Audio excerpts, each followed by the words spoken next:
വിദ്യാർത്ഥി ഒന്ന് പറഞ്ഞു തുടങ്ങുകയാണെങ്കിൽ അതിനൊന്ന് പറഞ്ഞു.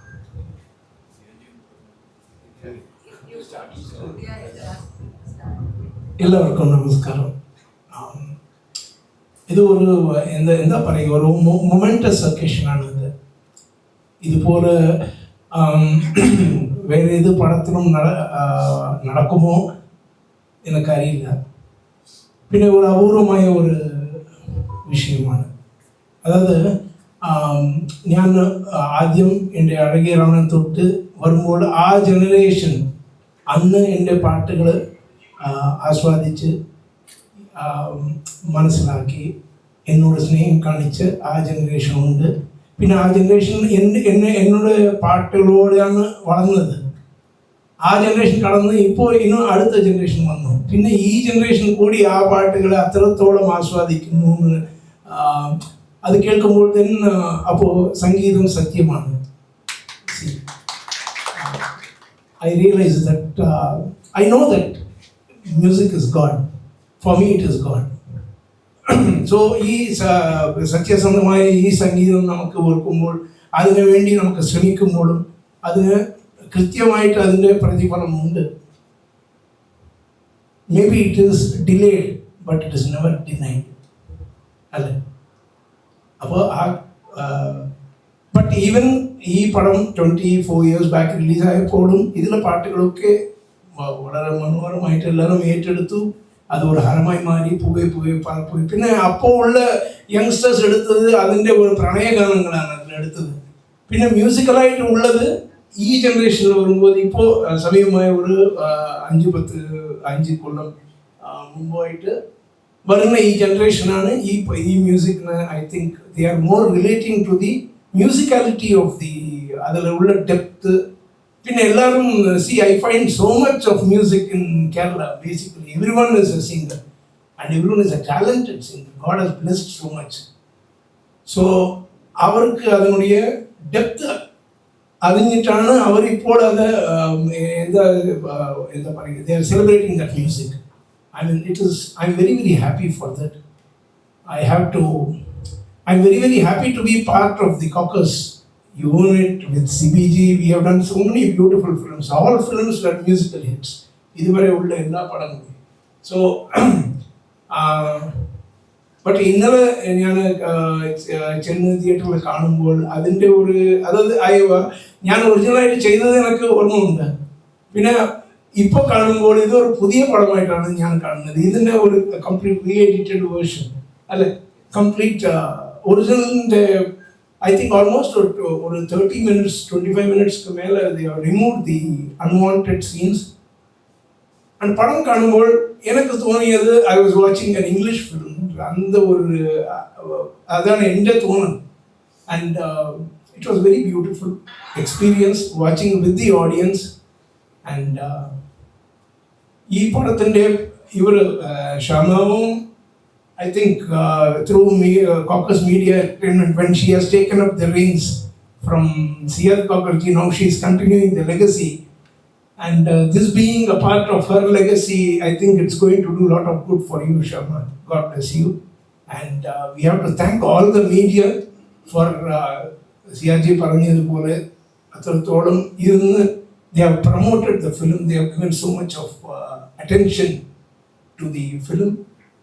And of course, the pride of one of the prides of India, Sri Mohanlalji, is there in the film who to carry it on his shoulders. And we are, and I have to mention that. അതായത് വെറും ഈണങ്ങൾ കൊണ്ട് മറ്റുമല്ല ഒരു പാട്ട്. ഈണം എത്രത്തോളം നന്നായിരുന്നാലും അതിന് ചേരുന്ന വരികൾ വേണം, കവിത വേണം, വാക്കുകൾ വേണം. So I take this occasion to thank Kaidapuramji Tirumeni for his excellent contribution to the songs of the film.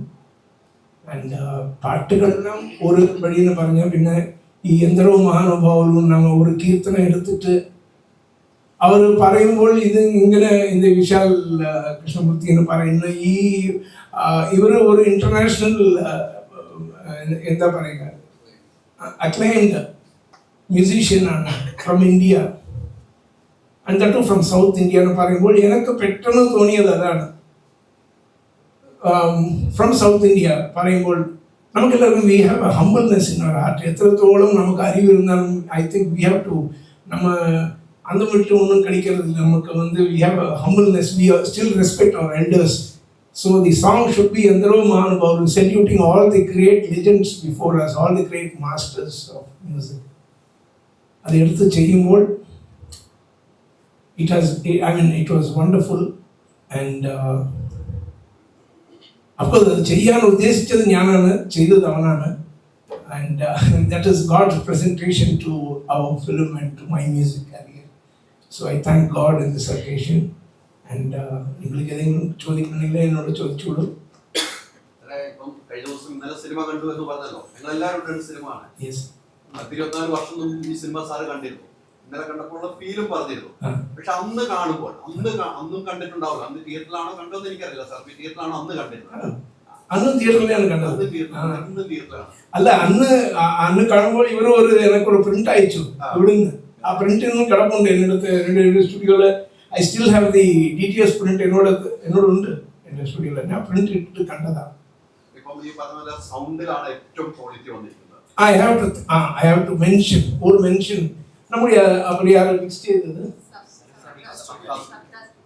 സപ്ത studios. Hari എന്ന് പറഞ്ഞിട്ട് ഹരിനാരായണൻ അയാൾ പ്രത്യേകമായിട്ട് ഞാൻ I have to congratulate him for the excellent audio work he has done. Because ഇത് multi track നമ്മുടെ അടുത്തല്ല. We had only the 5.1 mix ആണ് ഉള്ളത്.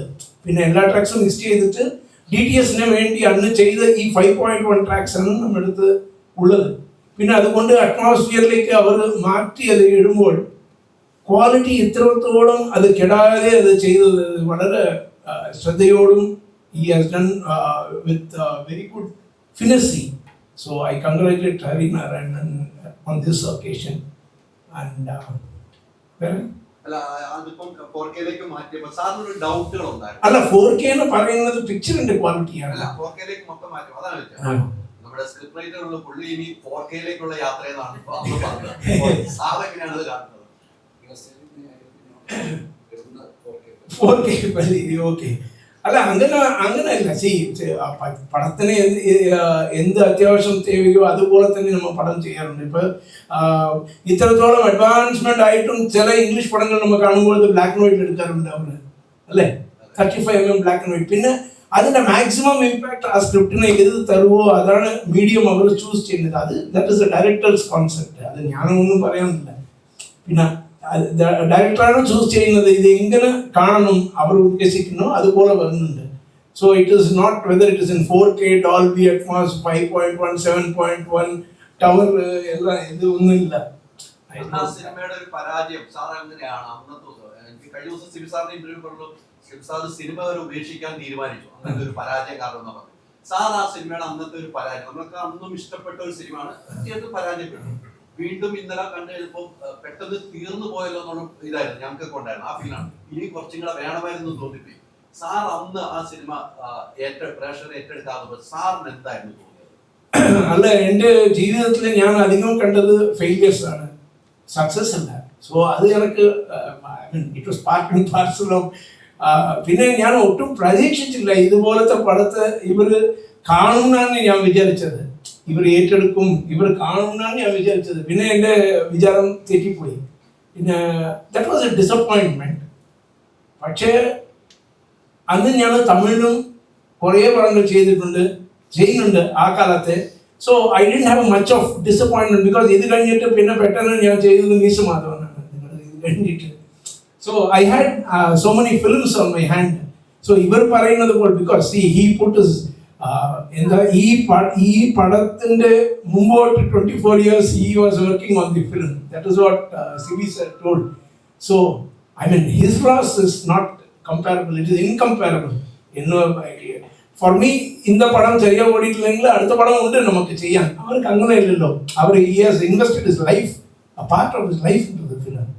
So it would have affected more him and എന്താ പറയുക, without monetary benefits it would have affected more the producer.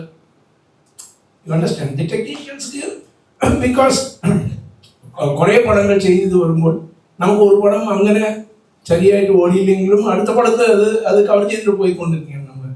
So it didn't effect me much, but I had A disappointment definitely. അന്ന് music ചെയ്യുമ്പോൾ ഉണ്ടാകുന്ന അനുഭവം ഉണ്ട്, അന്നത്തെ ഒരു ഓർമ്മയിലേക്ക് ഒന്ന് പോകാൻ പറ്റും സാർ. അന്ന് മ്യൂസിക് ചെയ്യുമ്പോൾ സിയാദക്കായിട്ടും സിംസാറൊക്കെ ആയിട്ട് ഇന്നലെ പടം കാണുമ്പോൾ ആ ഓർമ്മയിൽ തന്നെ ഞാൻ ട്രാവൽ ചെയ്തിട്ടുണ്ട്. അല്ല, നമ്മ പൊതുവേ പടങ്ങൾ റെക്കോർഡിംഗ് ബാക്ക്ഗ്രൗണ്ട് സ്കോർ ചെയ്യുമ്പോൾ ഇപ്പൊ പടത്തിന്റെ വിഷ്വൽസും പടത്തിന്റെ ആ പാശ്ചാത്തലവും അതുമാണ് നമുക്ക് ഇൻസ്പയർ ചെയ്യുന്നത്. ബാക്ക്ഗ്രൗണ്ട് സ്കോർ ചെയ്യാൻ ഇൻസ്പയർ ചെയ്യുന്നത് അതാണ്. നമ്മൾ കാണുന്ന കാഴ്ചകളും അത് എങ്ങനെ അവതരിപ്പിച്ചു. സോ യൂഷ്വലി ഒരു തമിഴ് പിക്ചറോ അല്ല ഒരു മലയാളം പിക്ചർ നമുക്ക് റീ റെക്കോർഡിങ് ചെയ്യുമ്പോൾ ഒരു 6-7 ദിവസത്തിൽ തീരും റീ റെക്കോർഡിങ്. ഈ പടത്തിന്റെ റീ റെക്കോർഡിങ് ഞാൻ അന്ന് ചെയ്തത് 30 days ആണ്. അത് ഞാൻ എത്രത്തോളം ചെയ്തും ഇന്നും പടം കേട്ടുകൊണ്ടിരിക്കുകയാണ്. ഇന്നും ഏതോ ചെയ്യണം. ഇപ്പൊ പല പ്രാവശ്യം ഇപ്പൊ അതിന് മുമ്പോട്ട് ഞങ്ങൾ ചെയ്ത പടങ്ങളുടെ സിയാദി അവിടെ വന്നിട്ട് ഒരു 5th day വരുമ്പോൾ അത് തീരാറാവും. ആ പടത്തിന്റെ ഒരു ബാക്ക്ഗ്രൗണ്ട് സ്കോർ തീരാറാവും. ആ സ്റ്റേജിൽ ആണ് അവർ വന്ന് കാണുന്നത്. അപ്പൊ ആദ്യം തുടങ്ങിയിട്ട് പിന്നെ ഒരു 5 days കഴിഞ്ഞിട്ട് സിയാദിയോട് വരുമ്പോൾ പടം end almost 13th reel 14th climax മുമ്പോട്ടുള്ള റീലില് നമ്മൾ കടന്നു. പക്ഷെ ഈ പടത്തില് അവർ ഒരു 2-3 times വന്നു ചെന്നൈക്ക്. 3 times വരുമ്പോൾ ഇന്നും തീർന്നിട്ടില്ല, ഇന്നും സമയം വേണം. പിന്നെ അവരൊന്നും പറഞ്ഞില്ല, ഓക്കെ ടേക്ക് യുവർ ടൈം. പിന്നെ see that shows his confidence in me. His confidence not only in me, his confidence in the picture. ഈ പിക്ചറിന് ഇത്രത്തോളം it is necessary. പിന്നെ അതുകൊണ്ടാണ് വിദ്യാസാഗർ ഇത് ചെയ്യുന്നത്. അങ്ങനെ ഒരു നമുക്ക് I don't think I can see too many producers like CRG for that matter, അല്ലേ, ഹു സപ്പോർട്ട്. ഒരു ടെക്നീഷ്യന് വേണ്ടിയത് അതാണ്. എനിക്കിത് വേണമെന്നുമ്പോൾ അത് തരണം, പ്രൊവൈഡ് ചെയ്യണം. അപ്പോൾ അത് ഈ പടത്തിനെ ഇത്രത്തോളം എനിക്ക് ഇന്നൊരു 5 days വേണം. അപ്പോൾ ഇത് തീർന്നിട്ടില്ലെന്ന് പറയുമ്പോൾ that was a lovely experience ആ പടം ചെയ്യുമ്പോൾ. അതിൻ്റെ ഒരു മെയിനായിട്ട് ആ പടത്തിൽ വരുന്ന 7 bells എന്ന് പറയുന്ന സാധനം ഉണ്ടല്ലേ, അതാണ് that was the main key element. ഞാൻ പറഞ്ഞു എന്താണ് 7 bells എന്ന്, ഞാൻ എന്തോ ഉദ്ദേശിച്ചു. പിന്നെ ഒരു പടം കാണുമ്പോഴാണ് ഞാൻ കണ്ടത് അത് പിയാനോ അല്ല, ഹാർമോണിയം അല്ല, വെറുതെ ഒരു ബെൽസും അല്ല, എല്ലാം ചേർന്ന് ഒരുമിച്ച ഒരു സാധനമാണത്. അപ്പോൾ അതിൻ്റെ ഒരു സൗണ്ട് ഡിസൈനിങ് ഇത്രയും സമയം എടുത്തു. പിന്നെ ആ ബെല്ലോസ് വരുമ്പോൾ അത് ശ്വാസം എടുക്കുന്നത് പോലെയാണ്. അത് ബെല്ലോസ്, ഹാർമോണിയത്തിൻ്റെ ബെല്ലോസ് പോലെ പിയാനോ കീസുണ്ട്, പെഡലുണ്ട്, പിന്നെ ബെല്ലോസും ഉണ്ട്. പിന്നെ ശ്വാസം എടുത്തിട്ട് ആ സൗണ്ട്, ആ ശബ്ദം വരുന്നുണ്ട്. പിന്നെ ഈ ഓരോ ബെല്ലും ആ നോട്ട് വായിക്കുമ്പോൾ പിന്നെ മേലോട്ട് ചെറിയ ബെൽസ് ഉണ്ട്, അതിൻ്റെ കംപ്ലീറ്റ് അത് വായിക്കും. It was A different experience, നല്ല എക്സ്പീരിയൻസ് ആയിരുന്നു. നല്ല എക്സ്പീരിയൻസ് തന്നെയായിരുന്നു. ഇന്നലെ മുതൽ നല്ല ഹാപ്പി ആയിട്ടാണ് എന്നും അങ്ങനെ ചിരിച്ചിരിക്കുന്ന സിംസാറിനാണ് ഞങ്ങൾക്ക് വേണ്ടത് കേട്ടോ. വിദ്യാജി പറഞ്ഞതല്ലേ, വിദ്യാജി ഈ മൂവിയിലേക്ക് വരുന്നത് ഇതിന് മുമ്പത്തെ വേർഷൻ ഫസ്റ്റ് റൈറ്റിംഗ് കഴിഞ്ഞപ്പോഴാണ് ഈ കേം ടു കൊച്ചി. ഇവിടെ വന്ന് ഫുൾ സ്ക്രിപ്റ്റ് കേട്ടപ്പം സിനിമ ഷൂട്ട് തുടങ്ങുന്നതിന് ഏകദേശം ഒരു 6 മാസം മുമ്പേ കഥയെപ്പറ്റി നല്ല ധാരണ അദ്ദേഹത്തിനുണ്ട്. അപ്പം അന്ന് തൊട്ട് അദ്ദേഹം മനസ്സിലത് വർക്ക് ചെയ്ത് തുടങ്ങി കാണണം. ഈ എന്തിനോ മഹാനുഭാവരും അതിൻ്റെ ഡിസിഷൻ എടുക്കുക കീർത്തനം തന്നെയാണ് ഡിസൈഡ് ചെയ്ത് അദ്ദേഹമാണ്. അതിനുവേണ്ടി അദ്ദേഹത്തിൻ്റെ അടുത്ത് പറഞ്ഞിട്ടുണ്ട് 1 മാസത്തോളം വേണ്ടി നൊട്ടേഷൻസ് എടുക്കാൻ നിശ്ചയ സമയം എടുക്കുള്ളൂ, ആ ഒരു പാട്ടിന് വേണ്ടി മാത്രം. അപ്പോൾ അത് പിന്നെ ഞങ്ങളുടെ ഒരു റിലേഷൻ തുടങ്ങുന്നത് ഐ സ്റ്റാർട്ടഡ് വർക്കിംഗ് പ്രണയവർണ്ണങ്ങൾ. അപ്പോൾ എൻ്റെ കൂടെ വർക്ക് ചെയ്ത എല്ലാ സിനിമകൾക്കും എനിക്ക് ഏറ്റവും എന്താണ് മനോഹരമായ പാട്ടുകൾ തന്ന ആളാണ്. പ്രണയവർണ്ണങ്ങൾ, സമ്പരം ബസയ, മുസ്താദ്, എല്ലാത്തിനും ഭയങ്കര ഗംഭീരം. അപ്പം ഞങ്ങൾ കണ്ടിന്യൂസ് ആയിട്ട് 4ാമത്തെ പടമാണ് ബാക്ക് ടു ബാക്ക് ഞങ്ങൾ ചെയ്തത്. അപ്പോൾ ഞങ്ങൾ തമ്മിൽ നല്ല റാപ്പ് ഉണ്ടാകും. എനിക്കെന്താ വേണ്ടത് അദ്ദേഹത്തിന് അറിയാം, അദ്ദേഹം എനിക്ക് എന്ത് തരും എന്നുള്ളത് എനിക്ക് അറിയാം. കൃത്യമായിട്ട് അങ്ങനെയാണ് പോയിക്കൊണ്ടിരുന്നത്. അപ്പോൾ അതുകൊണ്ട് സിയാദിനും അതിന് മുമ്പ് മറവത്തൂർക്കരവും സമരൻ ബദലവും ഒരുമിച്ച് അവർ ചെയ്തുകൊണ്ട് ഞങ്ങൾ 3 പേരും തമ്മിൽ കൃത്യമായിട്ടും ഒരു കമ്മ്യൂണിക്കേഷൻ ഉണ്ട്. പറയാതെ കാര്യങ്ങൾ മനസ്സിലാക്കുന്ന ഒരു കമ്മ്യൂണിക്കേഷൻ. അപ്പം ഈ കഥ വന്നപ്പോൾ നമുക്ക് വേറെ ഓരോ ഓപ്ഷനും ഇല്ല. Vidya is going to do this movie എന്നുള്ളത് ഞങ്ങൾ ഡിസൈഡ് ചെയ്തതാണ്.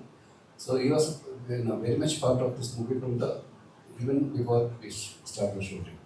അങ്ങനെ ഒരു ഒരു ഒരു ഇൻവോൾവ്മെൻറ്റ് എല്ലാവർക്കും ഇതിനകത്തുണ്ട്. ഒരുപാട് പേരുടെ ഇൻപുട്സ് ഉണ്ട്. ഇപ്പം എൻ്റേതോ രഘുവിൻ്റെതോ മാത്രമല്ല, ഇതിൻ്റെ ഓരോ ടെക്നീഷ്യൻസും അവരുടേതായിട്ടുള്ള കോൺട്രിബ്യൂഷൻസ്, സന്തോഷ് തുള്ളിയായാലും ഉത്തരാജായാലും ശ്രീധർ സാറായാലും സതീഷ് കോസ്റ്റ്യൂംസിൻ്റെ ഓരോ ഡിപ്പാർട്ട്മെൻറ്റും കൃത്യമായ ഇൻപുട്സ്, അവരുടെ ഏറ്റവും ബെസ്റ്റ് ഇൻപുട്സ് സിനിമയ്ക്ക് കൊണ്ടുവന്നിട്ടുണ്ട്. ഒരാൾക്ക് മാത്രം ഇതിൻ്റെ ഒരു ക്രെഡിറ്റും അവകാശപ്പെടാനില്ല. Above all the producer. കാരണം ഒരു പ്രൊഡ്യൂസർ ധൈര്യമായിട്ട് ഒരു ഡയറക്ടറെ വിളിച്ചിട്ട് ആദ്യം പറയുകയാണ്, എനിക്ക് വളരെ ഡിഫറെൻ്റ് ആയിട്ടുള്ളൊരു സിനിമ കാണാം, ഒരു കഥ കിട്ടുമെന്ന് ചോദിച്ചു. അവിടെ നിന്നാണ് ഇത് സ്റ്റാർട്ട് ചെയ്യുന്നത്.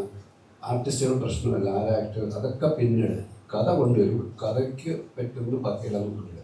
അങ്ങനെ ഒരാൾ ധൈര്യമായിട്ട് പറയുമ്പോഴാണ് നമുക്ക് കൂടുതൽ, നമ്മളെ ഒരാൾ വിശ്വാസത്തിലെടുക്കുമ്പോഴാണ് നമുക്ക് ഏറ്റവും നല്ലത് കൊടുക്കാൻ പറ്റുന്നത്. അപ്പം ഇതെല്ലാം ഒരു വല്ലാത്തൊരു കോമ്പിനേഷൻ ഒത്തുവന്നത്. ബട്ട് റിസൾട്ട് വാസ് ഡിസപ്പോയിൻറ്റിങ് അന്നത്തെ കാലത്ത്. ബട്ട് 24 വർഷങ്ങൾക്ക് ശേഷം this is one of a kind. ഇങ്ങനെയൊന്നും ഇതിനു മുമ്പ് ഉണ്ടായിട്ടില്ല, ലോക സിനിമയുടെ ചരിത്രത്തിൽ ഉണ്ടായിട്ടില്ല എന്നാണ് എനിക്ക് എൻ്റെ ഓർമ്മയോ എൻ്റെ അറിവില്ല. ഒരു പരാജയപ്പെട്ട സിനിമ ഒരു 4 നൂറ്റാണ്ടിന് ശേഷം പ്രേക്ഷകർ കാണാൻ ആഗ്രഹിക്കുന്നു, അത് തിയേറ്ററുകളിലേക്ക് എത്തുന്നു. അത് ഞങ്ങളാരും ഇങ്ങനൊരു സക്സസ് പ്രതീക്ഷിച്ചില്ല. ഇത് ചെയ്യുമ്പോൾ വരും ആൾക്കാർ വന്ന് പറയൊക്കെ കാണും, കുറച്ച് പേര് വരും, കാണും, പോകുന്നൊക്കെയാണ്. ഫസ്റ്റ് ഡേ തൊട്ട് ഇതിൻ്റെ ബുക്കിംഗ് ഓപ്പൺ ചെയ്ത് തൊട്ട് ഞങ്ങൾ ഞെട്ടിപ്പോയി. നമ്മൾ വിചാരിച്ചതിലേക്ക് എത്രയോ മുകളിലേക്കാണ് ഇത് ആൾക്കാർ ഏറ്റെടുക്കുന്നതെന്നുള്ളത്. ഇതൊന്നും ഞങ്ങളെ ആരുടെയും കഴിവില്ല. മുകളിലൊരാളുണ്ട്. എല്ലാം എന്താണ്, നമ്മൾ ഒരിക്കലും മനുഷ്യസാധ്യമല്ലാത്തൊരു കാര്യമാണ് ഇവിടെ സംഭവിച്ചിരിക്കുന്നതാണ് ഞാൻ വിശ്വസിക്കുന്നത്. നമ്മളെ ആരുടെയും കഴിവുണ്ടെന്നില്ല. അങ്ങനെ ഒരു തോന്നൽ ഇവരുടെ ഉള്ളിലേക്ക് വരുത്തിയതാരാണെന്ന് എനിക്കറിയില്ല. ഇത് പ്രേക്ഷകരുടെ അടുത്തേക്ക് ചെല്ലുമ്പോൾ അത് എങ്ങനെ സ്വീകരിക്കപ്പെടുമെന്ന് നമുക്കറിയില്ല. But everything giving to place, എല്ലാം കൃത്യമായിട്ട് വന്നിരിക്കുന്നു. അത് എനിക്ക് നന്ദി പറയാനുള്ള ദൈവത്തോട് മാത്രമാണ്. 24 വർഷത്തെ ഞങ്ങളുടെ ഒരു ട്രാവലുണ്ട് ഇതിൻ്റെ ആഗടി. അദ്ദേഹം പറഞ്ഞതുപോലെ എന്നെ സംബന്ധിച്ചിടത്തോളം 42 വർഷത്തെ ഒരു ട്രാവലാണ്. അപ്പം സിയാദിനെ സംബന്ധിച്ചിടത്തോളം ഈ സിനിമ കഴിഞ്ഞ 24 വർഷത്തെ നമ്മളാരും കടന്നു പോകാത്ത വലിയ പ്രതികൂലങ്ങളിലൂടെ അദ്ദേഹം കടന്നു പോയിട്ടുണ്ട്. അതിനെല്ലാം ഒരു ഞാനെപ്പോഴും പറയാറുള്ള കാര്യം, സത്യസന്ധമായിട്ട് ആത്മാർത്ഥമായിട്ടും നമ്മൾ ജോലി ചെയ്താൽ അതിന് പ്രതിഫലം ഉണ്ടാകും. അത് ഞങ്ങൾക്ക് ഇത് കിട്ടിയിരിക്കുന്നു. സോ എല്ലാവർക്കും നന്ദിയുണ്ട്. ഈ സിനിമയെ ഞങ്ങളിലേക്ക് കൊണ്ടുവരാൻ, ഇങ്ങനൊരു സിനിമയെപ്പറ്റി ചിന്തിക്കാൻ പ്രേരിപ്പിച്ചത് ഒരു പുതിയ തലമുറയാണ്. നമ്മൾ പലപ്പോഴും അവരുടെ കാഴ്ചപ്പാടുകൾ തെറ്റായി ചിന്തിക്കാൻ പലപ്പോഴും പക്ഷെ അവരൊക്കെ നല്ല രീതിയിൽ സിനിമയെ കാണുകയും ആസ്വദിക്കുകയും ഇഷ്ടപ്പെടുകയും ചെയ്തു എന്നുള്ളതിൻ്റെ ഏറ്റവും വലിയ തെളിവാണ്. അവർ ഈ സിനിമയുടെ നന്മയെ തിരിച്ചറിഞ്ഞത് ഈ തലമുറയാണ്. അവരോടാണ് എനിക്ക് എൻ്റെ ഈ ഒരു സ്നേഹം ഏറ്റവും കൂടുതലായിട്ട് പങ്കുവെക്കാനുള്ളത്. പിന്നെ ഇതിൻ്റെ കൂടെ നിന്ന് എല്ലാവർക്കും, പ്രത്യേകിച്ച് നിങ്ങളോട് സിയാദ് പറഞ്ഞ പോലെ 40ഓളം ചാനലുകൾക്ക്, നമ്മൾ റേഡിയോ സ്റ്റേഷൻസ്, പ്രിൻ്റ് മീഡിയ, എല്ലാവരും ഞാനൊരു 4 ദിവസം 1 മണിക്ക് മുമ്പ് ഉറങ്ങിയിട്ടില്ല. വീണ്ടും രാവിലെ എഴുതിയിട്ട് എല്ലാവരും, ഞങ്ങളെല്ലാവരും ദ ഹോൾ ടീം. അപ്പോൾ അത്രയും മാത്രം സപ്പോർട്ട് നിങ്ങളുടെ ഭാഗത്തുനിന്നുണ്ടായി. അത് നമ്മളെ അത്ഭുതപ്പെടുത്തുന്നതാണ്. എല്ലാവരും ഇത് നല്ല സ്റ്റഡി ചെയ്ത് വന്നിട്ടാണ് ഇതിനെപ്പറ്റി നമ്മളോട് ചോദിക്കുന്നത്. അപ്പം നമുക്ക് പറയാനുണ്ട്, അത് വലിയ റീച്ച് ഉണ്ടാക്കി സൊസൈറ്റിയിൽ. നമ്മളൊരു പത്രപരസ്യം കൊടുത്തിട്ടില്ല ഈ സിനിമയ്ക്ക്. അതിൻ്റെ ആവശ്യമില്ല. കാരണം അവരുടെ മനസ്സിലുണ്ട് നമ്മളെ ഒരു പത്രപരസ്യം ഒരു ദിവസം കണ്ട് പറഞ്ഞു പോകുന്ന, പക്ഷെ അവരുടെ ഹൃദയത്തിൽ ആഴത്തിൽ പതിയുന്നത് അതിനേക്കാൾ വലിയ രീതിയിൽ ഈ സിനിമയോടുള്ള സ്നേഹം പതിഞ്ഞു കഴിഞ്ഞാണ്. സോ എല്ലാവരോടും നന്ദി പറയുന്നു. Thank you. കുറെ റിമൂവ് ചെയ്ത് കളഞ്ഞിട്ടുണ്ടല്ലോ. റിമൂവ് ചെയ്യുമ്പോൾ എങ്ങനെയാണ് സാറിന്റെ മനസ്സിലായത്? ജഗതിച്ചേട്ടനൊന്നും സീനൊന്നും ഇതിനകത്തില്ല. അപ്പൊ അത് കട്ട് ചെയ്യുമ്പോൾ എങ്ങനെയായിരുന്നു സാറ് ഉൾക്കൊണ്ടത്? ജഗതിച്ചേട്ടൻ വന്ന് സിനിമയിൽ വേഷം ചെയ്തിരുന്നു, അദ്ദേഹം ഇതിനകത്ത് ഒരു സീൻ പോലും വരില്ല, ബാക്കി എല്ലാവരും വന്നു. പക്ഷെ അത് റിമൂവ് ചെയ്യാനുള്ള കാരണം എന്താണ്? അല്ല, നമ്മൾ ഈ മോഹൻലാൽ വന്നവിടെ അത് ഞങ്ങളുടെ തെറ്റാണ് അങ്ങനെ ഒരു ഡിസിഷൻ എടുത്തത്. അന്ന് നമ്മുടെ തെറ്റെന്ന് പറയുന്നത് നമ്മളുടെ ഒരു മിസ്കൺസെപ്ഷനാണ് ഇതിനെപ്പറ്റി. മോഹൻലാൽ വരുന്നിടം വരെ അങ്ങനത്തെ ഒരു ക്യാരക്ടറോ ഒന്നുമില്ല, ട്രാക്കേ ഇല്ല. മോഹൻലാൽ വന്നതോടുകൂടി ഒരു അന്നത്തെ മോഹൻലാലിൻ്റെ ഒരു സ്റ്റാർഡത്തിനെ നമ്മൾ പരിഗണിക്കുമ്പോൾ അദ്ദേഹത്തിൻ്റെ സിനിമ കാണാൻ വരുന്ന പ്രേക്ഷകർക്ക് ഒരു പ്രതീക്ഷയുണ്ട്. നമ്മുടെ സിനിമയിൽ ആക്ച്വലി നമ്മുടെ ഇപ്പോൾ പറഞ്ഞ കഥയിൽ അത്രമാത്രം ഒരു എലമെൻറ്റ്സ് ഇല്ല. മോഹൻലാൽ ഒരു സൂപ്പർ ഹീറോ എന്നല്ല. അപ്പോൾ അത്തരത്തിലൊരു ഓഡിയൻസിനെ കൂടെ സാറ്റിസ്ഫൈ ചെയ്യുന്ന രീതിയിൽ ചില എലമെൻറ്റ്സ്, ഒരു ഫൈറ്റ് സീക്വൻസ് ആദ്യം ഉണ്ടായിരുന്നു. അത് കഥയുമായിട്ട് ഒരു ബന്ധമില്ലാത്ത മോഹൻലാലിൻ്റെ ക്യാരക്ടറിനെ ഒന്ന് ഒരു ബൂസ്റ്റ് ചെയ്യുന്നൊരു സാധനം. അമ്പിളിച്ചേട്ടൻ്റെ ക്യാരക്ടറും ഹ്യൂമറിന് വേണ്ടി മാത്രമല്ല, അത് മെയിൻ സ്റ്റോറിയെ ഒരു ഘട്ടത്തിലും സപ്പോർട്ട് ചെയ്യുന്ന ഒരു ട്രാക്ക് ആയിരുന്നില്ല. പക്ഷെ അമ്പിളിച്ചേട്ടൻ അത് ഗംഭീരമായിട്ട് ചെയ്തു.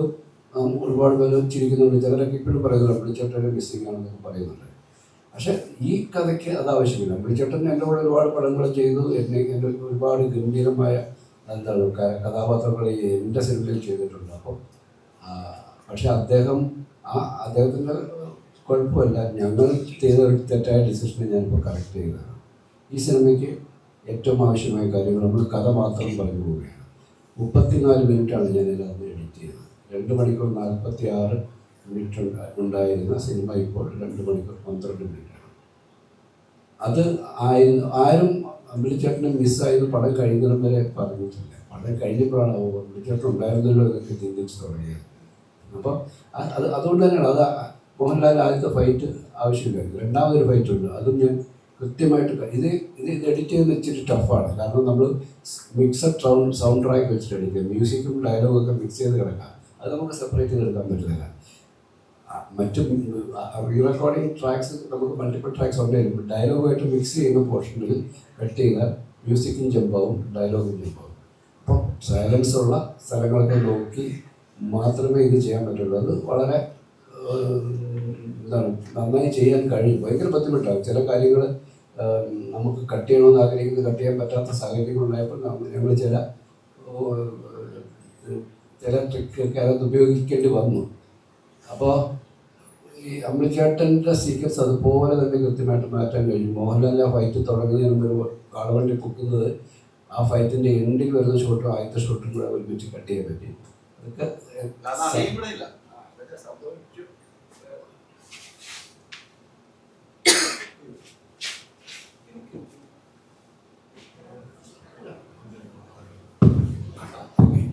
അല്ല, അങ്ങനെ എല്ലാം ഞാൻ പറഞ്ഞില്ലേ, ഇതൊരു ഹ്യൂമൻലി പോസിബിൾ അല്ലാത്തൊരു കാര്യം. ഡിവൈൻ ഇൻ്റർവെൻഷൻ, ഒരു ദൈവികമായ ഇടപെടലുണ്ട്. അല്ലെങ്കിൽ സാധിക്കുന്നില്ല. എങ്ങനെയാണ് കുപ്പത്തൊട്ടിയിൽ കളഞ്ഞ ഒരു സിനിമ മാണിക്യമായിട്ട് തോന്നിയിരിക്കുന്നത് അല്ലേ? അത് മനുഷ്യനെ കൊണ്ട് സാധിച്ചില്ല. ദൈവം ഇതിനായിട്ടൊരു സമയം നിശ്ചയിച്ചു. ആ സമയം ഇതാണ്. ഞാൻ അത് തന്നെ വിചാരിക്കുന്നത്. എന്നാൽ ഈ സിനിമ 24 വർഷങ്ങൾക്ക് മുമ്പ് മരിച്ചു പോയതാണ്. പക്ഷെ മരിച്ചവരെ ഉയർപ്പിക്കുന്ന ഒരു ദൈവമുണ്ടെന്ന് വിശ്വസിക്കുന്നവരാണ് ഞാൻ. ആ ഉയർത്തലിന് പടം സംഭവിച്ചിരിക്കുന്നത്.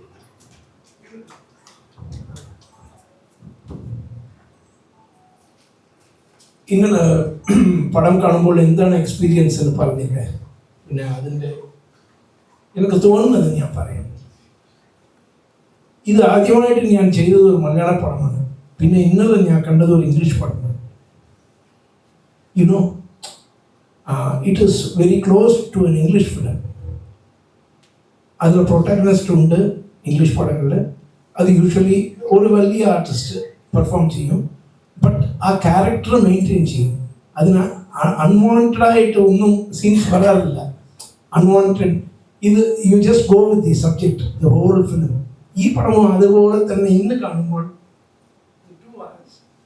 It was only the subject, there was nothing else. From the beginning ആരാണ് ഇത് ആരാണ് വായിക്കുന്നത്, ഇതാണ് ചോദ്യം. ആരോടോ എന്തോ പറയാനുണ്ട്. So the tagline was the main subject. So adana. So when I saw the film after the re-edited version, I felt if this was the original version of a music, cheladathu nya silence it. There was a lot of music. Cheladathu I thought it could have been silent. Adana. Silent itli kattiyada nadilla. But I mean, it was wonderful, very nice, great experience and great editing. Very nice, very nice. Jagdish sir udiya complete portion maattirudhu. Aa pattigalude comedy okke ellam poi. Aditya fight alla ellam poi. മൂന്നാമത്തെ byte trim ചെയ്തു. അല്ല, അതുകൊണ്ടാണ് ഞാൻ പറയുന്നത്, ഇപ്പൊ നിങ്ങളിപ്പോ forget this Malayalam നിങ്ങൾ കാണുമ്പോൾ ജസ്റ്റ് ടേക്ക് ഇറ്റ്, ഇതാണ് സബ്ജക്റ്റ്. ഈ സബ്ജക്റ്റ് റിലവൻ്റ് ആയിട്ടുള്ളത് മൊത്തം മുഴുവൻ പടവും അതുപോലെ തന്നെ. നമുക്ക് പാട്ട് ആവശ്യമുണ്ട് നമ്മുടെ പടങ്ങളിൽ, അപ്പോൾ പാട്ടിൻ്റെ ആവശ്യമുണ്ട് ഉള്ളത് കൊണ്ടും സംഗീതം പ്രാധാന്യം ഉള്ളത് കൊണ്ടും അയാളുടെ സംഗീതജ്ഞൻ ഒരു ഇത് കൊണ്ടും നമുക്ക് music was more music and songs. But അത് ഒഴിവാക്കിയിട്ട് നമുക്ക് ഒരു ഇംഗ്ലീഷ് പടം കാണുന്നത് പോലെ. അതാണ് എൻ്റെ that was my experience when I watch the film. It was lovely. ഒരു കാര്യം കൂടെ ഉള്ളത്, എല്ലാ പടം കണ്ട ശേഷമുള്ള ഫീഡ്ബാക്കുകൾ എല്ലാവരും യുനാനിമസ് ആയിട്ട് പറയുന്ന ഒരു കാര്യം, എല്ലാ തിയേറ്ററിലും നമുക്ക് കിട്ടുന്ന റെസ്പോൺസ്, പടം കഴിഞ്ഞിട്ട് ആൾക്കാർ എണീക്കുന്നില്ല, അവർ ഇരിക്കുക. കാരണം എന്താണ്, എന്തോരോ മഹാനുഭാവം വീണ്ടും വരികയാണ്. അപ്പോൾ ആ പാട്ട് തീർന്ന് കഴിഞ്ഞിട്ടും സൈലൻസ് തിയേറ്ററിലെ സ്ക്രീനിലെ ലൈറ്റ് ഓഫ് ആയി കഴിഞ്ഞിട്ടാണ് ആൾക്കാർ എണീക്കുന്നത്. ചിലരൊക്കെ എന്നെ വിളിച്ചിട്ട് ചോദിച്ചു, സാർ അത് കുറച്ചും കൂടെ അത് മുഴുവൻ കാണിക്കാമായിരുന്നല്ലോ, എന്തുകൊണ്ട് ഇടയ്ക്ക് വെച്ച് നിർത്തി വെച്ചു. അത് ടെക്നിക്കലി നമുക്ക് ടൈറ്റിൽ എൻഡ് ചെയ്യുമ്പോൾ വെറുതെ മ്യൂസിക് ഇങ്ങോട്ട് കൊണ്ടുപോകാൻ പറ്റില്ല, നമ്മുടെ ഒരു സെൻസേർഡ് ലെങ്ത് ഉണ്ട്, അതിൻ്റെ അപ്പുറത്തേക്ക് അത് കൊണ്ടുപോകാൻ പറ്റത്തില്ല. പക്ഷെ ആൾക്കാർ ചോദിക്കുന്നത് അതിനു വേണ്ടിയായിരിക്കുന്നത്. One of the main factors of this movie തിരിച്ചു വരാൻ ആൾക്കാർ ആഗ്രഹിച്ചത് മ്യൂസിക് തന്നെയാണ്. ബാക്കിയെല്ലാം അതിനെ കൂടെ ആട്രിബ്യൂട്ട് ചെയ്യുന്ന കാര്യങ്ങളാണ്. സോ മ്യൂസിക് അത്രയും നല്ലൊരു മ്യൂസിക് തന്ന വിദ്യാർത്ഥിയോട് പേഴ്സണലായിട്ടൊന്നും അറിയാം. വിനോയിച്ചാൽ നിങ്ങളുടെ ഉള്ളിൽ ആ സ്നേഹവും സന്തോഷവും നന്ദിയുണ്ട്. ഒരു കാര്യം ഞാൻ നേരത്തെ സൂചിപ്പിച്ച്, സിബി സാറിന് എഡിറ്റിംഗിൽ അതേപോലെ തന്നെ ഞങ്ങളുടെ 4K റെസൊല്യൂഷനിൽ ഒക്കെ സഹായിച്ച ഷെൽവൻ എന്ന് പറയുന്ന ഒരു മനുഷ്യൻ, ഞാൻ ആ പേര് നേരത്തെ മെൻഷൻ ചെയ്യേണ്ടതായിരുന്നു. ഞങ്ങളുടെ ഫോക്കസ് മീഡിയ എൻ്റർടൈൻമെൻറ്റ്സിൻ്റെ ഒരു ബോണി എന്ന് ഞാൻ പറഞ്ഞു, അദ്ദേഹത്തിൻ്റെ വളരെ ക്ലോസ് ആയിട്ടുള്ള വളരെ ചെറിയ സ്റ്റുഡിയോ വെച്ച് കാര്യങ്ങൾ ചെയ്യുന്നത്. എന്നാൽ പുറത്ത് പോയി വർക്ക് ചെയ്യുന്നുണ്ട്. കടവന്തരയിലെ വളരെ ചെറിയ ഒരു സ്ഥലത്താണ് അദ്ദേഹം വർക്ക് ചെയ്യുന്നത്. അദ്ദേഹത്തിൻ്റെ ബോണിയുടെ അതേപോലെ തന്നെ ബോണിയുടെ കോൺട്രിബ്യൂഷൻസ് ഇഷ്ടംമാരിയുണ്ട്. അപ്പോൾ ഷെൽവൻ ഡെഫിനറ്റായിട്ടും ട്രിം ചെയ്യണം എന്ന് പറഞ്ഞപ്പോൾ തന്നെ ഷെൽവൻ പറഞ്ഞ സാറ് വരുന്നത്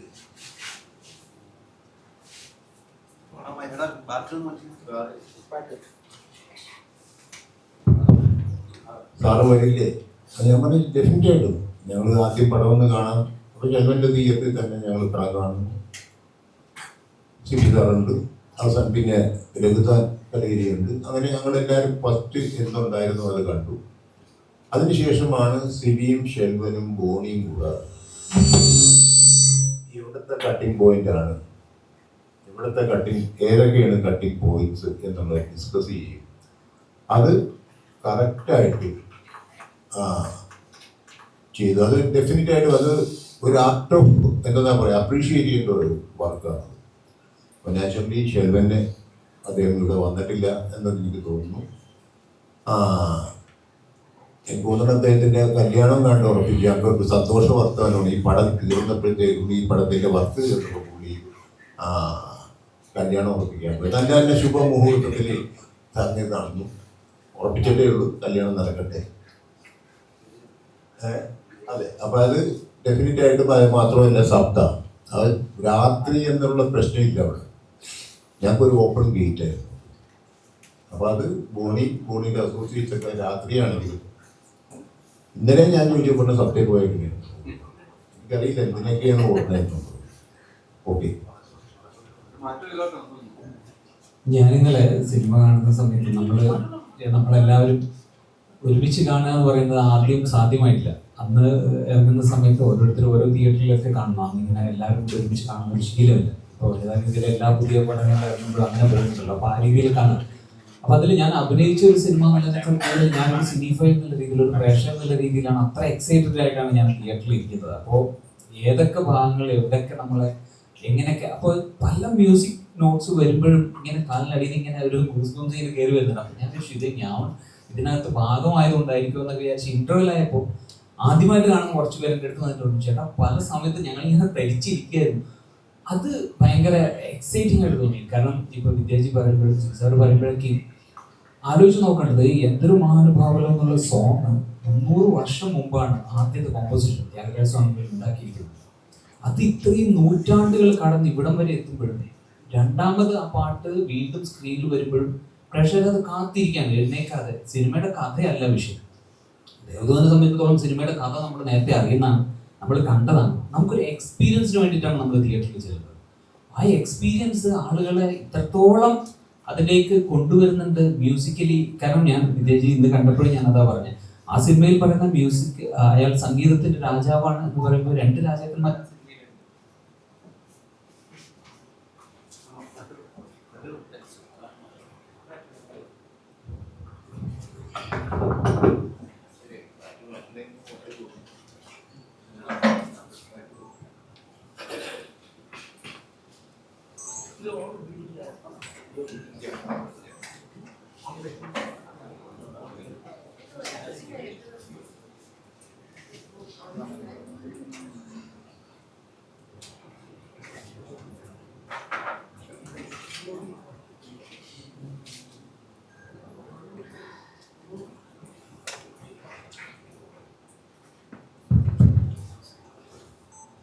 ഞാൻ നേരത്തെ പറഞ്ഞതുപോലെ ദേവദൂതനിൽ ആ ഡയലോഗിൽ പറയുന്ന സംഗീതത്തിന്റെ രാജാവാണ് എന്ന് പറയുന്നതിൽ ആ സിനിമയിൽ 2 രാജാക്കന്മാരുണ്ട്.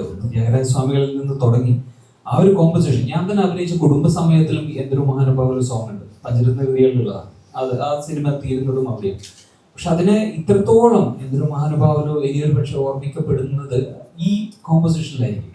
അപ്പോൾ പണ്ടൊരു മാസ്റ്റർ ചെയ്തു വെച്ച ഒരു സംഗീതത്തെ ഒരു ആർട്ടിൽ കൈവയ്ക്കണമെങ്കിൽ വേറൊരു മാസ്റ്ററിനെ പറ്റുള്ളൂ. ആ മാസ്റ്ററാണ് ഇപ്പൊ നമ്മുടെ കൂടെ ഇരിക്കുന്നത്. എന്റെ ഏറ്റവും വലിയ എക്സൈറ്റ്മെന്റ് അതായിരുന്നു, വിദ്യാർത്ഥിയുടെ കൂടെ ഇരുന്നിട്ടുള്ള സിനിമ കാണുക എന്ന് പറയുന്നത്. അത് കഴിഞ്ഞിട്ട് ഇവിടെ ഇന്ന് രാവിലെ വന്നപ്പോൾ ഞാൻ വിദ്യാർത്ഥി ഇങ്ങനെ ഈ സിനിമയുടെ എന്റെ എക്സ്പീരിയൻസും ഒക്കെ ഷെയർ ചെയ്യുന്ന സമയത്ത് വിദ്യാജി പറഞ്ഞത്, ആ സിനിമയിൽ ഞാൻ അതാണ് വെയിറ്റ് ചെയ്തത്. അപ്പോൾ ഞാൻ ചോദിച്ചതാണ് വീണ്ടും എന്താണ് വിദ്യാജിക്ക് ഇന്നലെ തോന്നിയത്. അപ്പോൾ വിദ്യാജി പറഞ്ഞത്, ആ സിനിമ മുഴുവൻ കണ്ടുകൊണ്ടിരിക്കുമ്പോൾ ബാക്കി മ്യൂസിക് പോർഷനൊക്കെ എനിക്ക് ചെയ്തത് ഓർമ്മയുണ്ട്, ഞാനാണ് ചെയ്തതെന്ന് അറിയാം. പക്ഷെ അതിനകത്ത് ഒരു പെർട്ടിക്കുലർ സീനില്ല. അപ്പൊ ഞാൻ ഏത് സീനാണ് സർ? അപ്പൊ പറഞ്ഞത് അതിനകത്ത് ഒരു ഡ്രാമ സ്റ്റേജിൽ റിഹേഴ്സൽ ചെയ്യുമ്പോൾ ലാലേട്ടൻ കയറി വന്നിട്ട് ആ പേര് മാറ്റാൻ പറഞ്ഞിട്ടുണ്ട്. മേരി അല്ല, അവള് മേരി അല്ല, അലീനയാണ്, അത് ആ സംഗീതത്തിലുണ്ട് എന്ന് പറഞ്ഞു കഴിയുമ്പോൾ ഒരു ഫ്ലൂട്ട് ബിറ്റ് വരുന്നുണ്ട്.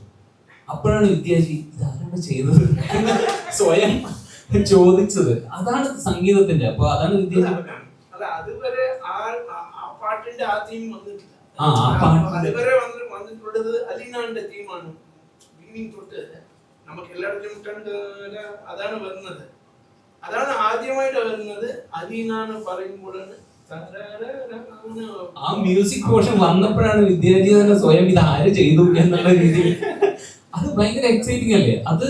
അതാണ് നമ്മുടെ മ്യൂസിക്കിന്റെ ഒരു പ്യൂരിറ്റി എന്ന് പറയുന്നത്. കാരണം നമ്മളൊക്കെ ഒരു എത്തിക് ആവുന്നു എന്നുള്ളത് മാത്രമാണ് ഞാൻ വിശ്വസിക്കുന്നത്. ആർട്ട് എപ്പോഴും അങ്ങനെയാണ്, നമ്മൾ അതിനൊരു ചാലകമായിട്ട് നിൽക്കുന്നു, വേറെ എവിടുന്നും ഇത് വരുന്നു, നമ്മളിലൂടെ അത് വരുന്നു. അത് കൃത്യമായിട്ട് വിദ്യാജി ഫീൽ ചെയ്തതും വിദ്യാജി എപ്പോഴും അങ്ങനെയാണ് പറയാറുള്ളത്. അപ്പൊ അതാണ് സിനിമ തന്നൊരു എക്സ്പീരിയൻസ്. ഇപ്പൊ എന്നെ പേഴ്സണലി എനിക്ക് അതായിരുന്നു എന്റെ ഏറ്റവും വലിയൊരു എക്സ്പീരിയൻസ്. ആളുകളും അതിനെ അങ്ങനെയാണ് കാണുന്നത്. ഈ സിനിമ ദേവദൂതൻ ഒരിക്കലും സിനിമയുടെ പരാജയം എന്ന് പറഞ്ഞിട്ട് നിൽക്കുമ്പോഴും അത് ട്രാവൽ ചെയ്ത് വന്നത് അതിന്റെ മ്യൂസിക്കിന്റെ എന്താ പറയാ ചിറകിലാണ്. ഈ 24 വർഷം അത് ട്രാവൽ ചെയ്ത് വന്നത്. അത് എക്സ്പീരിയൻസ് ചെയ്യാനാണ് നമ്മൾ തിയേറ്ററിൽ ചെല്ലുന്നത്. അത് കൃത്യമായിട്ട് അറ്റ്മോസ്ഫിയർ മിക്സ് ചെയ്ത് സിയാദ് പറഞ്ഞ കാര്യം അതായിരുന്നു. ഇന്നലെ അന്ന് 24 വർഷം മുമ്പ് ഇറങ്ങുമ്പോൾ കേൾക്കാത്ത ഒരുപാട് ശബ്ദങ്ങൾ, അതായത് മ്യൂസിക്കലി അത് ഞാൻ കേട്ടു. ഞങ്ങൾ രണ്ടുപേരും വീണ്ടും നമുക്ക് കുറച്ചുകൂടെ സെന്ററിൽ ഇരുന്ന് കാണണം. അറ്റ്മോസ്ഫിയർ എപ്പോഴും ഫീൽ ചെയ്യാൻ നമ്മൾ സെന്ററിൽ ഇരിക്കുമ്പോഴാണ്. ഇന്നലെ കുറച്ച് പിറകിലായിരുന്നു. അപ്പൊ ഞങ്ങൾ ഒന്നുകൂടെ ഒന്ന് കാണണം എന്ന് പറഞ്ഞിരിക്കുകയാണ്. അപ്പൊ അതാണ് ഈ സിനിമ തന്ന ഒരു എന്റെ ഒരു എക്സ്പീരിയൻസ്. അപ്പാർട്ട് ഫ്രം ഞാൻ അതിനകത്ത് അഭിനയിച്ചിരിക്കുന്നു അല്ലെങ്കിൽ എന്റെ ക്യാരക്ടർ എന്നുള്ളതിനപ്പുറത്ത് ആ സിനിമയുടെ ഒരു എക്സ്പീരിയൻസ് എങ്ങനെയെന്ന് അറിയാനാണ് ഞാൻ തിയേറ്ററിൽ ചെന്നത്. അത് അമേസിങ്. പ്രേക്ഷകർക്കും അത് കാരണം അതിനുശേഷം ഇന്നലെ രാത്രി 1:30 മണിക്കൊക്കെ ദുബായിൽ നിന്ന് അവരുടെ ഷോ കഴിഞ്ഞിട്ട് ആളുകൾ എന്നെ വിളിച്ചിരുന്നു, ചേട്ടാ ഒന്ന് വീഡിയോ കോളിൽ വരുമോ എന്ന് ചോദിച്ചിട്ട്. അപ്പൊ അത് അത്രമാത്രം ഇത് ഏറ്റെടുത്തു എന്നുള്ളത് ഭയങ്കര സർപ്രൈസിങ് ആണ്. അപ്പൊ അത് എല്ലാവർക്കും അതാണ് സന്തോഷം. അപ്പാർട്ട് ഫ്രം നമ്മളിതൊരു 100 കോടി ക്ലബിലേക്ക് കാണിക്കാൻ വേണ്ടിയിട്ട് ഇറക്കിയ സിനിമയല്ലല്ലോ. ഈ സിനിമ ഒരു അനുഭവമാണ്. ഞങ്ങൾ അന്ന് എടുത്തൊരു പെയിൻ ഉണ്ട്. ആ പെയിൻ ഇന്ന് ഞങ്ങൾക്ക് സന്തോഷമായി തരുന്നത് നിങ്ങളുടെ അഭിപ്രായങ്ങളാണ്. Very happy with. പട്ടിയെല്ലാം മലപ്പുറത്തൊക്കെ അത് അന്ന് അത് അന്നത്തെ ഞാൻ അന്ന് അത് കാണുമ്പോൾ നമ്മൾ ഈ എന്റെ അനുഭവത്തിൽ എനിക്ക് ഒരു ഓർമ്മയുണ്ട്. നമ്മൾ ഈ പണ്ട് പഠിച്ച സ്കൂള് നമ്മുടെ ഉള്ളിൽ വലിയ സ്കൂളാണ്. അപ്പൊ അത് പിന്നെ കാലങ്ങൾക്ക് ശേഷം ഇപ്പൊ പോയി നോക്കുമ്പോൾ അത് ഭയങ്കര ചെറിയ സ്കൂളായിട്ട് തോന്നുന്നു. അതുപോലെ അന്ന് ആ പട്ടിയുടെ സീനൊക്കെ ഞാൻ ചെയ്യുന്ന സമയത്ത് എനിക്കത് ഭയങ്കര സീനായിരുന്നു അന്ന് തിയേറ്ററിൽ കണ്ടപ്പോൾ. ഇന്ന് കാണുമ്പോൾ ഇത് ഇങ്ങനെയായിരുന്നല്ലേ, അതിൽ നിന്ന് മാറി നിന്നിട്ട് കാണാൻ പറ്റുന്നുണ്ട്. എന്റെ ചെറിയ മോള് എന്റെ മടിയിൽ ഉണ്ടായിരുന്നു. അപ്പൊ ഞാൻ വിചാരിച്ചു അവള് പേടിക്കും വിചാരിച്ചിട്ട് അവളെ കണ്ണിങ്ങനെ പൊത്തി പിടിക്കുന്നത്. അപ്പൊ അവള് അച്ഛ കൈമാറ്റം കാണട്ടെ. അപ്പൊ അവള് വളരെ കൂളായിട്ട് കണ്ടു. അപ്പൊ ആ രീതിയിൽ എനിക്ക് അങ്ങനെയും ഒരു എക്സ്പീരിയൻസ് ഉണ്ട് ഇതിന്റെ ഭാഗമായിട്ട്. പക്ഷെ after all it's a great experience. Thank U.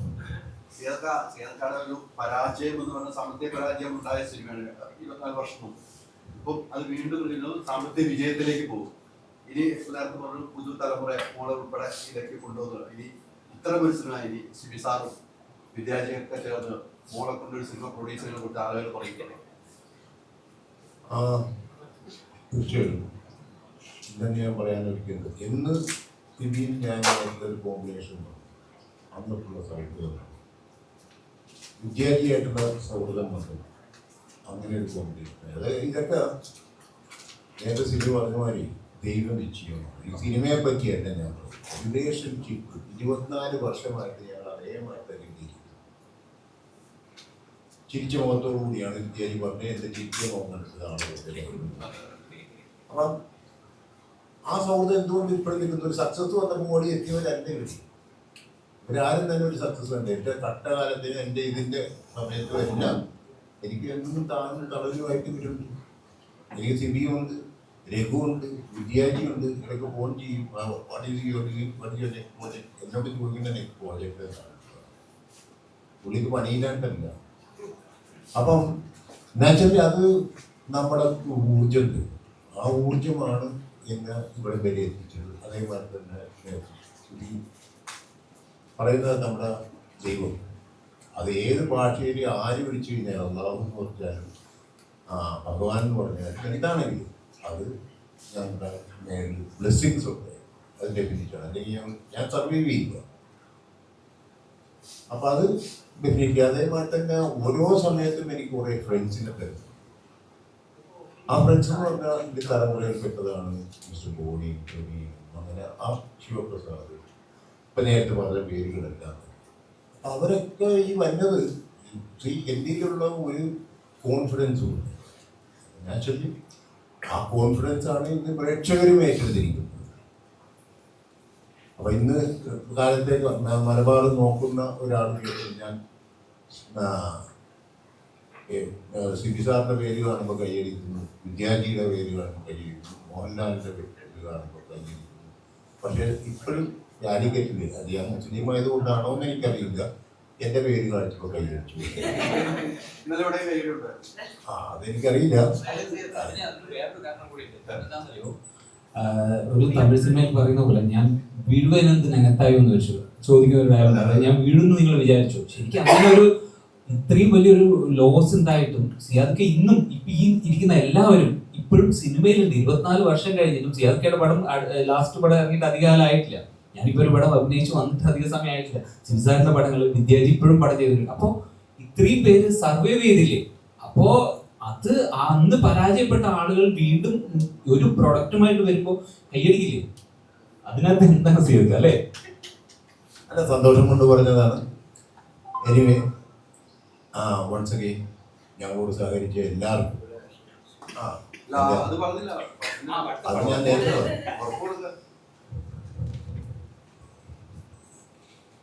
എന്നെ സംബന്ധിച്ച് ശരിക്കും സിബേങ്ങളാണെങ്കിലും വിദ്യാസാഗർ സാറാണെങ്കിലും like it's more like family. ഞാൻ ഈ സിനിമ ദേവദൂതൻ ഷൂട്ട് നടക്കുന്ന സമയത്ത് 10th സ്റ്റാൻഡേർഡിൽ പഠിക്കുകയാണ്. സോ ആ സമയം മുതൽ അല്ലെങ്കിൽ അതിന് കുറേ മുന്നേ മുതലുള്ള യാത്ര ഇവരുടെ ഒക്കെ ഞാൻ അടുത്ത് നിന്ന് കണ്ടതാണ്. സോ ഈ ഒരു 24 years, അതായത് ഈ സിനിമ ശരിക്കും ഒരു ഡിസപ്പോയിൻമെന്റ് ആയിരുന്നു ലൈക്ക് ഞങ്ങളെ സംബന്ധിച്ചും സിബേങ്ങളെ സംബന്ധിച്ചും എല്ലാവരും. പക്ഷേ എനിക്ക് ഏറ്റവും സന്തോഷം തരുന്നൊരു കാര്യം അന്ന് ഇവരുടെ ബന്ധം എന്തായിരുന്നോ എന്നതിൽ വെച്ച് നോക്കുമ്പോൾ ഈ 24 വർഷം ഇവർ ഒരുമിച്ച് നിന്നാണ് അത് കംപ്ലീറ്റ് സർവൈവ് ചെയ്തത്. അതിൻ്റെ ഒരു ശക്തിയും അതിൻ്റെ ഒരു നന്മയാണ് ശരിക്കും ഇന്ന് തിരിച്ചു കിട്ടിക്കൊണ്ടിരിക്കുന്നത്. ഇവരുടെ രംഗങ്ങളാണെങ്കിലും പലപ്പോഴും നമ്മളായിട്ട് ആ രീതിയിൽ തന്നെ സഹകരിച്ച് എന്നും ആ ഒരു സ്നേഹം മുന്നോട്ട് കൊണ്ടുപോയിക്കൊണ്ടിരിക്കുന്നുണ്ടായിരുന്നു. പിന്നെ സെക്കൻഡ് തിങ് പറയുകയാണെങ്കിൽ എനിക്ക് ഓർമ്മ വരുന്നത് 24th December 2000. അതായത് ഈ സിനിമയുടെ ഫൈനൽ പ്രിന്റ് ഒക്കെ എടുത്ത് ഞങ്ങൾ ചെന്നൈയിൽ നിന്ന് തിരിച്ച് ട്രെയിൻ കയറാണ്. അപ്പം അന്നൊക്കെ ഈ പ്രിന്റ് ആണല്ലോ. അപ്പം ഇന്നും ഈ റിലീസിന്റെ തലേ ദിവസം ആണ് പ്രിന്റ് ഒക്കെ എടുത്ത് ട്രെയിൻ കയറി ഇവിടെ കൊണ്ടുവരുന്നത്. അപ്പോൾ പപ്പയായിട്ട് ഞങ്ങൾ ട്രെയിനിൽ ഇരുന്ന് സംസാരിക്കണം. പ്രിന്റൊക്കെ ആ ട്രെയിനിൽ ലോഡഡ് ആണ്, രാവിലെ ഇവിടെ കൊണ്ടുവന്നിട്ട് വേണം തിയേറ്റേഴ്സിലോട്ടൊക്കെ എത്തിക്കാൻ. അപ്പോൾ പപ്പ എന്നോട് പറയുന്നുണ്ട്, നാളെ ഫ്രൈഡേ ആണ്, അപ്പോൾ ഞാൻ വരില്ല, എനിക്ക് പള്ളിയിൽ പോകണം, നിങ്ങൾ തിയേറ്ററിൽ പോയി ഫസ്റ്റ് ഡേ പടം കാണണം. പടം കണ്ടിട്ട് പപ്പ തിരിച്ചു വരുമ്പോൾ പടം ഹിറ്റാണ് എന്ന് പറയണം. പക്ഷെ അന്ന് പറയാൻ പറ്റാത്തത് 24 ഇയേഴ്സിന് ശേഷം ഞാൻ പറയാണ്, പടം ഹിറ്റാണ്. ഇനി ദൈവം അനുഗ്രഹിക്കട്ടെ, എനിക്ക് ഇതുപോലെയുള്ള അസോസിയേഷൻസ് ഉണ്ടാകാനും സിബങ്ങളോടും പ്രമുഖങ്ങളോടും വിജയസാർ സാറിനോടും പിന്നെ കൂടെ നിന്ന ലാൽ സാർ, ആനന്ദിച്ചേട്ടൻ, എല്ലാവരോടും നന്ദി പറയുന്നു. പിന്നെ പ്രത്യേകം ഇപ്പൊ പറയേണ്ടത് ഫോക്കസ് മീഡിയ എന്റർടൈൻമെന്റ് എന്ന് പറയുന്നത് എൻ്റെ ഒരു ഇതാണെങ്കിലും എൻ്റെ ഒപ്പം എന്താ പറയാ അതിന്റെ താങ്ങും തണലുമായി നിൽക്കുന്ന പ്രവീൺ, ബോണി, ശിവപ്രസാദ്, ഇവരോടൊക്കെ പ്രത്യേകം നന്ദി അറിയിക്കുന്നു. Thank you so much. ഉറപ്പായിട്ടും ദൈവനിശ്ചയം പോലെ കാര്യങ്ങൾ വരും. ഞാൻ പറയാം, ഞാൻ വേറെ ആരോടും പറഞ്ഞിട്ടില്ല, ചോദിച്ചിട്ടില്ല. സിയാദിന് വേണ്ടിയിട്ട് ഞാനും വിദ്യാസാഗറും ചേർന്നൊരു സിനിമ ഉണ്ടാവും. അത് മലയാളത്തിലൊരു പ്രധാന നടന്മാർ ഭാഗമാകുന്ന സിനിമയായിരിക്കും. മ്യൂസിക് മാത്രം ഒരുപാട് മ്യൂസിക്കിന് ഏറ്റവും പ്രധാനമുള്ള സിനിമയാണത്. ആ കഥ എന്നെയുണ്ട്. ഞാൻ സിയാദിൻ്റെ അടുത്ത് ഷെയർ ചെയ്യില്ല, അത് ഇപ്പോൾ ഞാൻ പറയാം.